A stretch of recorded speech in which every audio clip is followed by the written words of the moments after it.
আমরা চাই এই দেশের বেকার যারা আছে, তরুণ সমাজের যারা সদস্য, যুব সমাজের যারা সদস্য, সকলের জন্য যাদের কর্মসংস্থানের ব্যবস্থা হয়। আপনারা চান এই যে আমাদের মা বোনেরা এখানে উপস্থিত আছে, এরকম সারা বাংলাদেশে গ্রামে গঞ্জে হাজার হাজার লোক, কোটি কোটি মা বোনেরা আছে, তাদের মধ্যে যে সকল পরিবারগুলো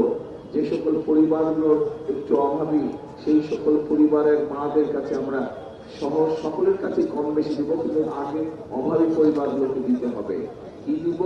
আমরা ফ্যামিলি কার্ড দিতে চাই। এই ফ্যামিলি কার্ডের মাধ্যমে আমরা সেই অভাবী পরিবারগুলোকে সহযোগিতা করতে চাই, যাতে তারা স্বাবলম্বী হতে পারে, নিজের পায়ে দাঁড়াতে পারে। আপনাদের কাছে কি এই পরিকল্পনাটা ভালো মনে হয়? আচ্ছা, ঠিক আছে। এরপরে দ্বিতীয় একটি পরিকল্পনার কথা বলি আমি। সেটি হচ্ছে বাংলাদেশের সবচেয়ে বড় পেশা কোন পেশা বলেন তো? কৃষি। কৃষি হচ্ছে বাংলাদেশের প্রায় সব মানুষ কম বেশি কৃষির সাথে জড়িত, তাই না?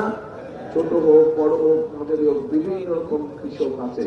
এই কৃষক ভাইদেরকে সহযোগিতা করার জন্য আমরা আরেকটা কৃষক কার্ড দিতে চাই, যেটার মাধ্যমে তারা সার পাবে, বীজ পাবে, কীটনাশক ওষুধ পাবে, ঋণ সুবিধা পাবে, বীমা সুবিধা পাবে।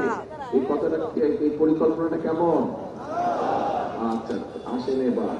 এরপরে কি বললাম? কৃষকদের কথা বললাম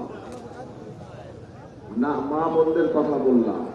বেকার যুবক, বেকার তরুণ যাচ্ছে, তাদেরকে ট্রেনিং দেওয়ার মাধ্যমে এই যে বিভিন্ন গার্মেন্ট শিল্প তৈরি হয়েছে, নতুন নতুন শিল্প করতে হবে। শুধু গার্মেন্ট শিল্প দিয়ে হবে? শুধু গার্মেন্ট শিল্প দিয়ে হবে? নতুন শিল্প করতে হবে, যাতে আরো মানুষের কর্মসংস্থান হয়। এই দেশ থেকে লক্ষ লক্ষ মানুষ বছরে বিদেশ যায় না? আমরা চাই এরপরে যারা বিদেশে যাবে তাদেরকে ট্রেনিং দিয়ে আমরা পাঠাবো, যাতে তারা বেশি বেতনে চাকরি বাকরির ব্যবস্থা করতে পারে, অথবা নিজেদের দেশে যাতে তারা নিজেদের ব্যবসা খুলতে পারে, সেই জন্য ট্রেনিং দিতে চাই। আমরা বিভিন্ন ব্যাপারে ট্রেনিং দিতে চাই, যাতে মানুষ দক্ষ হিসেবে নিজেকে গড়ে তুলতে পারে। এই কথাটা কি পরিকল্পনা ভালো লেগেছে?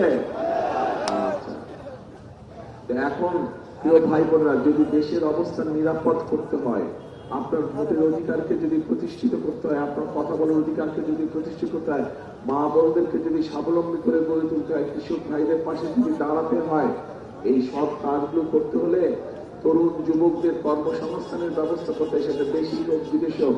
এই কাজগুলো যদি করতে হয় তাহলে করা যাবে বাস্তবায়ন, কিন্তু তার আগে একটা কাজ করতে হবে। এই কাজগুলো আমরা করবো ইনশাল্লাহ। বিএনপি জয়যুক্ত হলে বিএনপি কাজগুলো করবে, কিন্তু আপনাদেরকে তো একটা কাজ করতে হবে তার আগে।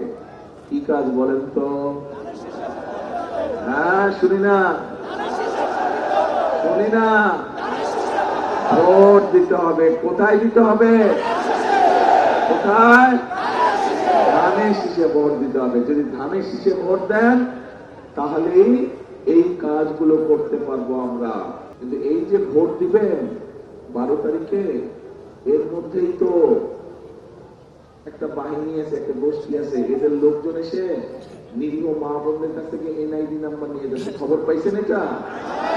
আচ্ছা, তারপরে আবার ফোন নাম্বার নিয়ে যাচ্ছে, কি বিকাশ নাম্বার নাকি এগুলা নিয়ে যাচ্ছে। খবর পাইছেন?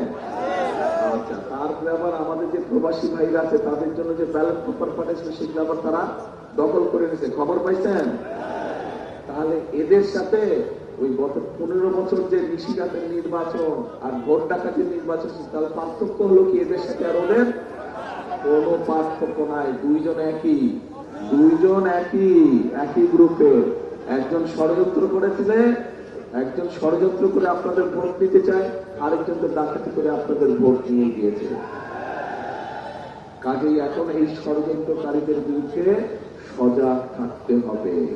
এই যে মা বোনদেরকে গিয়ে যে বিভ্রান্ত করছে, এর ব্যাপারে সজাগ থাকতে হবে। কি মা বোনরা সজাগ তো? আচ্ছা, এইটা গেল 1 নম্বর। 2 নম্বর বিষয় হচ্ছে ভোটের দিন কখন যাবেন ভোট কেন্দ্রে? হ্যাঁ,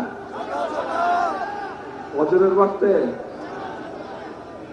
ওয়াক্তে না, তাহাজ্জুদের ওয়াক্তে উঠতে হবে, তাহাজ্জুদ পড়তে হবে, তাহাজ্জুদের নামাজ পড়বেন, তারপরে ভোট যার ভোট কেন্দ্রের দিকে রওনা দিবেন। ফজরের নামাজ জামাত পড়ে ওই ভোট কেন্দ্রের সামনে পড়তে হবে। পারবেন কি? পারবেন নাকি? ভোট কেন্দ্রের সামনে ফজরের নামাজ জামাত করে কে কে পড়তে পারবেন হাত তুলেন তো। ইনশাআল্লাহ সবাই। তারপরে ফজরের নামাজ পড়ে ভোট কেন্দ্রের সামনে লাইন দিয়ে সুন্দর করে দেওয়া যাবে যে ভোট কেন্দ্র খোলা মাত্র ধানের শীষে ভোট দিতে হবে, সবচেয়ে প্রথমে ধানের শীষে ভোট দিতে হবে।